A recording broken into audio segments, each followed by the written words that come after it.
Hey, what's up? What's going on, guys? In today's video, we're going to be taking a look at a couple of simple techniques you can use when drawing mountains for your maps. The four main aspects I'm going to be focusing on today is 1, the overall shape of the mountains, 2, the shape of the ridgeline, 3, the shading, and 4, which is going to be the small details you can use to enhance any of the styles that you come up with. The first thing to think about is the overall shape of the mountains. This first design is really common and it's just simple triangles that you can place individually or near each other to create mountain ranges. Later I'll come back to this and show you how you can make it stand out a bit more and not just look like random pyramids placed all over your map. This style can be used to get a more cartoony effect, but like I said, there are some other things you can do with it to keep it interesting yet minimalistic. The second style of mountain is pretty unique and I don't see it used a lot, but when you get to adding the shading and details, these can end up looking really cool. So all I'm doing here are these smooth, steady, swooping motions and leaving the top completely round with no jagged slopes whatsoever. With this style, I'm being a lot more angular with my pen strokes and making much more jagged and rough mountain shapes. After adding the ridgeline, shading, and details to this style, you can get some more realistic mountain ranges that look really good in the larger scope of a world or region map. The last style we're going to look at today is more of a combination of the last two, where I have pretty smooth slopes with only 1 or 2 bumps in it that are smooth and wavy as well. In all the styles so far, I haven't been connecting any of the individual mountains together, and that is for 2 reasons. First, not having those connections between them is a stylistic choice that you can use if you like it. And second, in the next section I'll be showing you how to connect them via ridge lines, and not just connecting them at the base of each of the mountains, which is also an option if you like how that looks. So in this section, I'm going to show you 4 different types of ridges that you can apply to any of the styles in the first section. For this one, I'm just making sharp, jagged lines. This can pair really well with the triangle or jagged mountain shape from the previous section. Keep in mind when creating mountain ranges, it is important that the sides or slopes of your mountains should never be higher than the end point of the ridge. You can see here I end up actually extending the slopes to be even with the connecting ridge line. In this example, I'm using the rounded mountains with a simple wave pattern, again with no sharp angles. Just stating again, if any of my ridges go below the mountain slopes, I go back and extend the slopes themselves. Just a note here, I usually use a 0.8 or 0.5 for the shape of the mountains and a 0.2 or 0.3 for the ridges. Here I forgot that and I am still using the 0.5, but not a huge deal. Moving right along, we have the basic straight line ridge. This is probably best paired with the triangle shape for a minimalistic or simple / cartoony feel to your map. Here I apparently zone out and already start shading, but this is probably the most common shading that I would use for the style of mountains and ridgeline. This last style again is a combination of pretty much the previous 2. It has both elements of curvy and jagged in there to give it a little bit more variation. This style of ridgeline goes great with any shape or style of shading you choose, and you'll be able to see that in the following sections. For our third topic, we have shading.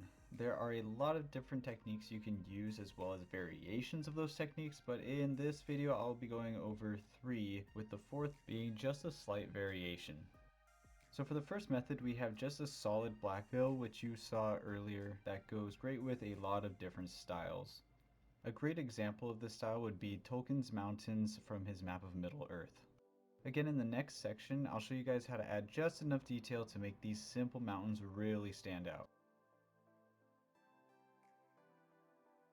This next style of shading is hatching, which is just making these very fine lines across the mountains to give them a slight impression of a shadow. Here I'm using my finest 0.05 pen and trying to get straight and even lines. You can see here I'm just showing off 2 variations, one just the straight horizontal hatching and 2 a diagonal hatching, which I feel is a lot more natural looking. The third shading style is probably my personal favorite, and that is shading using a gray brush tip pen. The pens I'm using here are the Koi Sakura pens, and I picked them up off of Amazon for only around 15 bucks, and they were so worth it for the price. If you are interested, I do have an Amazon link to all the supplies I use in this video in the description below, and if you do end up purchasing anything with that link, it does help out and send some change my way.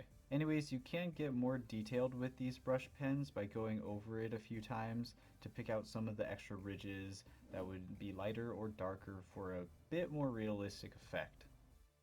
This last style of shading is a variation of the previous one, where instead of defining the ridge line with a pen, I use the gray brush pen to define the ridge and the shadow at once.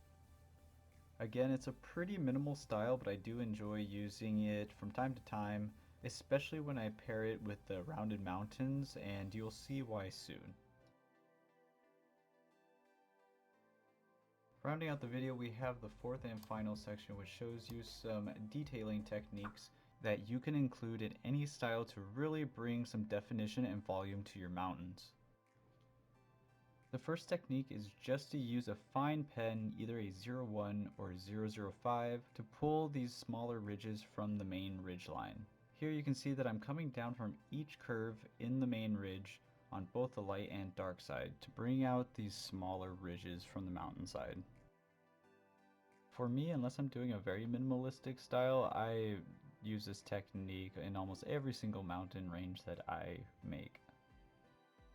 This second technique is mainly a variation on the last one, where you're just going even further and using a 005 pen and pulling out those ridge lines even further, kind of making these broken lines where the ridge lines start to fade and lose definition.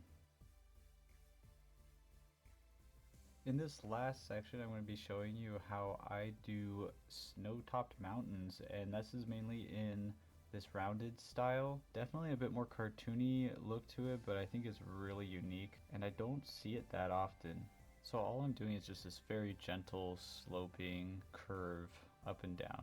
And here I am again making those same super small fine lines to bring out the details. Really quick after the fact, I wanted to show you how you can apply some snow effects to the other style of mountains that I kind of showed in this video.